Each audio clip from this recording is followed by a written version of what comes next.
باضابطہ اس سے پہلے بھی بزرگوں کا آنا جانا ہوتا تھا، لیکن دیکھیے نسبت بہت بڑی چیز ہے، بہت اونچی چیز ہے.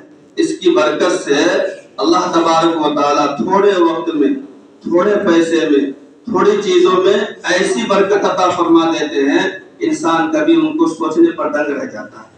یہ اللہ کا کرم ہے. اس جگہ میں ہم لوگ بیٹھے ہیں اور اس اونچی نسبت پہ بیٹھے ہیں. اللہ تبارک و تعالیٰ نے اس جگہ کو بھی منتخب کیا اور حضرت کو بھی اللہ تبارک و تعالیٰ نے اس کام کے لیے چنا ہے.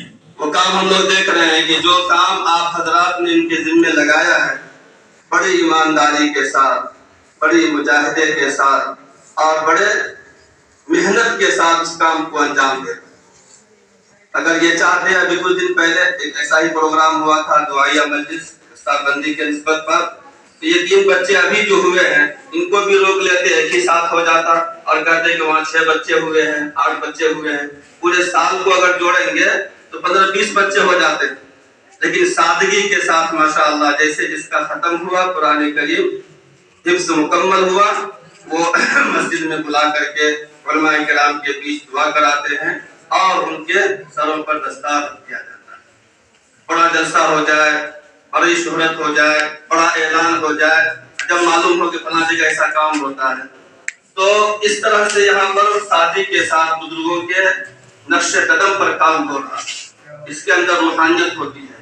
تو جو کام ان کے ذمے اللہ تبارک و تعالیٰ نے کیا اور آپ حضرات نے اس پر بھروسہ کیا ہے، وہ بڑی ایمانداری کے ساتھ اچھے انداز میں کیا جاتا ہے. اور یہ اتنا بڑا کام ہے دوستوں اور بزرگوں کہ یہاں سے اسلام کے سپاہی تیار کیے.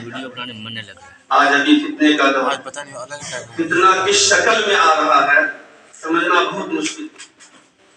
پیسے کی شکل میں، عہدے کی شکل میں، وہ جان پر حملہ کرنے والا، ایمان پر حملہ کرنے والا، اخلاق پہ حملہ کرنے والا. جان پہ، مال پہ حملہ کرنے والا ہو آدمی اس کو سمجھ جاتا ہے، سمجھتا.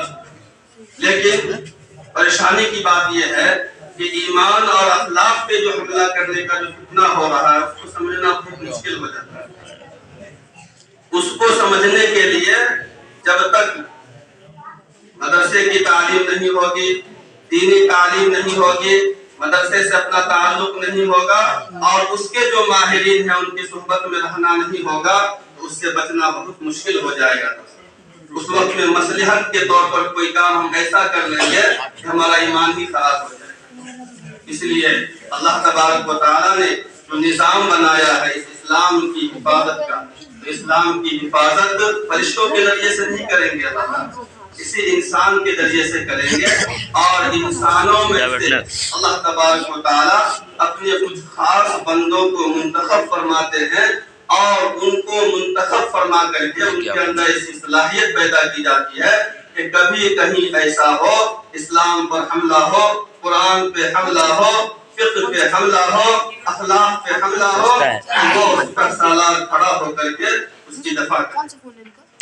تو اس کے لیے یہ مدرسے ہیں کہ مدرسے میں بچوں کو ایسا تیار کیا جاتا ہے.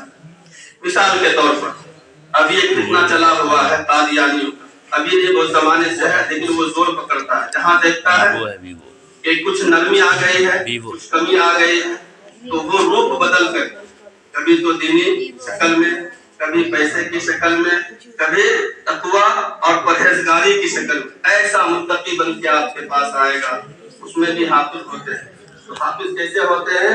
وہ قرآن کریم اپنے انداز میں وہ ترتیب بھی دیے ہوئے ہیں، چھپائے بھی ہوئے ہیں، اس کی تشریح بھی کیے ہوئے ہیں، اس کے بھی عالم علماء ہوتے ہیں. تو اس کو پکڑنا سب کے بس کی بات نہیں ہوتی. تو بہت جگہ ایسا بھی ہوتا ہے کہ وہ قرآن کریم تقسیم کرتے ہیں.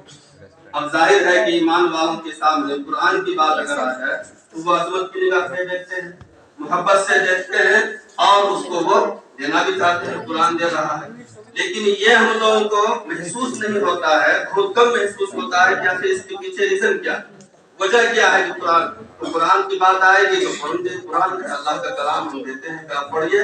لیکن دوستوں اور بزرگوں اس کے اندر وہ اپنی مشن کی وہ دعوت دیتا ہے. اگر ہمارا بچہ ہمارے گھر میں ہمارے مسلک کے حساب سے جو صحیح اسلام کے سپاہی ہیں وہ ہوں گے تو وہ فوراً جو ہے اس بات کو پرکھ لیں گے، سمجھ جائیں گے، اور کہیں ایسا ہوگا تو وہ بچہ کھڑا ہو کر کے کہہ سکتا ہے کہ یہ قرآن جو لکھا ہوا ہے قادیانیوں کا ہے، یہ غلط ہے، اور ہم نے جو تحفظ القرآن میں یا اس طرح کے مدرسے میں حفظ کیا ہے وہ صحیح ہے۔ اس طرح سے قرآن کی حفاظت ہوگی۔ قادیانیوں کے علاوہ ابھی شکیلیت کا فتنہ چلا ہوا ہے اپنے بہار میں۔ شکیلیت کا فتنہ اسی کی ایک شاخ ہے۔